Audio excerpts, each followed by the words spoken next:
नमस्कार दोस्तों, मैं प्रिंस सैनी आपका स्वागत करता हूं हमारे चैनल लर्न एंड ग्रो में। आज हम बात करेंगे सुपर कंडक्टिविटी के बारे में। सुपर कंडक्टिविटी क्या होती है, इससे पहले हम जान लेते हैं सुपर कंडक्टर क्या होते हैं। At low temperature certain metals and alloys lose their resistance considerably, यानी कि बहुत ही कम टेम्परेचर के ऊपर कुछ मेटल और एलॉय होते हैं जो अपने रेजिस्टेंस को लॉस कर देते हैं बहुत ही ज्यादा मात्रा में। जीरो तो नहीं हम कह सकते, लेकिन बहुत ही ज्यादा मात्रा में वो रेजिस्टेंस को अपने लॉस कर देते हैं काफी कम टेम्परेचर के ऊपर, तो उनको हम सुपर कंडक्टर बोलते हैं। अब मान लीजिए अगर हम सुपर कंडक्टर की बात करें तो कोई भी एक क्लोज्ड सर्किट ले लेते हैं, कोई एक क्लोज्ड कॉइल हम ले लेते हैं जिसके अंदर आप करंट को अगर सेटअप कर दें किसी बाहर जो एक्सटर्नल पावर सोर्स की हेल्प से, तो यहाँ पर जो आप करंट सेटअप करेंगे सुपर कंडक्टर के अंदर तो सेवरल वीक्स तक ये सेटअप रहता है, क्योंकि इसके अंदर रेजिस्टेंस तो होता ही नहीं, लगभग ना के बराबर होता है, तो इसलिए जो करंट है काफी वीक्स तक इसके अंदर सेटअप रहता है। तो सुपर कंडक्टर को आप समझ गए होंगे कि ये क्या होते हैं इस एग्जांपल के थ्रू। और ये जो फिनोमिना होता है, ये जो हम लो टेम्परेचर करते हैं और जो रेजिस्टेंस को कम कर देते हैं या कहें कि जीरो के लगभग बराबर कर देते हैं कुछ मेटल और एलॉय का, इसको हम इस फिनोमिना को, पूरी प्रक्रिया को हम सुपर कंडक्टिविटी बोलते हैं। जैसे जैसे टेम्परेचर कम होता रहता है रेजिस्टेंस ऑफ द मटेरियल भी जो है कम होता रहता है। जब टेम्परेचर एक क्रिटिकल वैल्यू पर पहुंचता है, एक सर्टेन क्रिटिकल वैल्यू होती है, तो रेजिस्टेंस जो होता है मटेरियल का लगभग कंप्लीटली डिसअपीयर होने की कगार पे आ जाता है। जीरो तो नहीं कहेंगे, लेकिन कंप्लीटली लगभग डिसअपीयर होने की कगार पे वो आ जाता है। और उस जो वैल्यू को, जो टेम्परेचर की वो वैल्यू है, उसको हम क्रिटिकल टेम्परेचर बोलते हैं।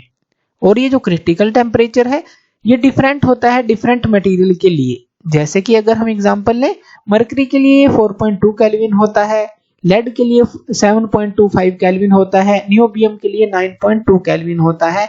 और जैसे जैसे जो साइंटिस्ट जो हैं खोज कर रहे हैं, वो बहुत तरह के सुपर कंडक्टर खोज रही हैं और अलग अलग तरह के टेम्परेचर पर उनको सुपर कंडक्टर बनाया जाता है मेटल और एलॉयज को, या फिर उनको जो है एक तरह का मिश्रण लेकर अलग अलग तरह के मेटल्स का एलॉयज बनाकर अलग अलग तरह के सुपर कंडक्टर आप कह सकते हैं कि बनाते हैं, जिनका जो टेम्परेचर रेंज है वो 18.5 या कहेंगे 18.5 केल्विन से लेकर 125 केल्विन तक भी जो है जा सकती है।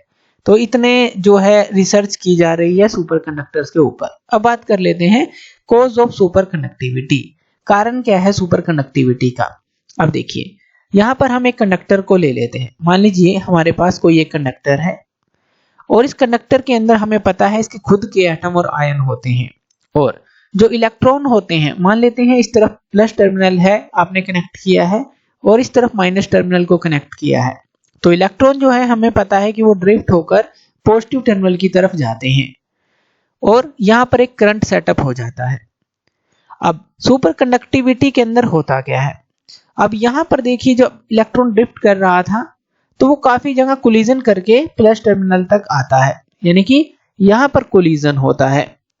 कोलिजन के कारण रेजिस्टेंस होता है, यानी कि कोलिजन ही है जो रेजिस्टेंस का कारण है, जो इन इलेक्ट्रॉन को इसके तरफ जाने से रोकता है। प्लस टर्मिनल की तरफ जाने से वो उसके जो इसके एटम और आयन है वो उसको इसकी तरफ जाने से रोकते हैं और कोलिजन यहाँ पर होता रहता है और इलेक्ट्रॉन अपनी काइनेटिक एनर्जी को लॉस करता है, फिर से गेन करता है, लॉस करता है, फिर से गेन करता है, इस तरह से वो चलता है। तो कोलिजन के कारण ही रेजिस्टेंस पैदा होता है। लेकिन जब हम काफी लो टेम्परेचर कर देते हैं, जैसे कि हमने बात की क्रिटिकल टेम्परेचर की, अलग अलग मटेरियल के लिए अलग अलग होता है, तो जो ये लो टेम्परेचर है यहाँ पर क्या होता है, जो कंडक्टर के एटम या आयन होते हैं वो इलेक्ट्रॉन, अगर हम बात करें कि वो उनसे कोलाइड नहीं कर पाते। क्यों? क्योंकि जो इलेक्ट्रॉन है वो एक तरह से म्यूचुअली डिपेंडेंट हो जाते हैं और कोहेरेंट हो जाते हैं, यानी कि एक वो रिलेशन इस तरह की स्थापित यहाँ पर कर लेते हैं कि वो जो एट लो टेम्परेचर पे ये जो खुद के कंडक्टर के एटम और आयन्स हैं वो उनसे टकराते ही नहीं है, कोलिजन नहीं होता तो उनको रेजिस्टेंस नहीं मिलता, और इस तरह से ये लो टेम्परेचर के ऊपर जो कंडक्टर है सुपर कंडक्टर बन जाता है। तो कॉज ऑफ सुपर कंडक्टिविटी क्या है कि लो टेम्परेचर पर कोलिजन का ना होना, क्योंकि जो वाइब्रेशंस है वो इस तरह से कंट्रोल हो जाती हैं और जो इलेक्ट्रॉन की मूवमेंट है वो इस तरह से यहाँ पर एक रिलेशन बन जाती है कि वो टकराते नहीं। जिससे कि कंडक्टर एक सुपर कंडक्टर की तरह काम करने लग जाता है, या कहें कि जो रेजिस्टेंस है काफी लो होता चला जाता है या लगभग ना के बराबर हो जाता है। अब बात कर लेते हैं एप्लीकेशंस ऑफ सुपर कंडक्टर्स के बारे में। क्या क्या एप्लीकेशंस होती हैं सुपर कंडक्टर्स की। तो पहली एप्लीकेशन की बात करते हैं for making very strong electromagnet. तो सुपर कंडक्टर जो होते हैं वो कहां पर इस्तेमाल होते हैं, स्ट्रॉन्ग इलेक्ट्रोमैग्नेट्स बनाने के लिए। और ये जो सुपर कंडक्टिविटी है ये काफी एक इंपॉर्टेंट रोल प्ले करती है रिसर्चेस के अंदर, जैसे कि फिजिक्स के अंदर हो गई या फिर मटेरियल साइंस के अंदर हो गई। जैसे हमने मेटल्स की बात की, अलग अलग तरह के एलॉयज की बात की कि उनको हमें सुपर कंडक्टर बनाना है, तो रिसर्चेस के अंदर जो है ये काफी इंपॉर्टेंट रोल प्ले करती है सुपर कंडक्टिविटी। एक काफी जो है इंटरेस्टिंग विषय यहाँ पर बन जाता है रिसर्चर्स का। For produce very high speed computers. अब देखिए अगर सुपर कंडक्टर हमारे पास होंगे तो उनका हम यूज कर सकते हैं वेरी हाई स्पीड कंप्यूटर्स को बनाने के लिए, तो वहां पर भी इनका यूज होता है। और लास्ट जो हमें पता है सबसे पहले ये हम जानते ही हैं कि for transmission of electric power eight specified conditions. अब देखिए जो इलेक्ट्रिक पावर है हमें पता है कि एक जगह से दूसरी जगह जो है पावर की सप्लाई की जाती है कंडक्टर्स के थ्रू ही की जाती है। एल्युमिनियम की वायर लगाई जाती है या कॉपर की वायर लगाई जाती है, जो भी सर्किट होते हैं।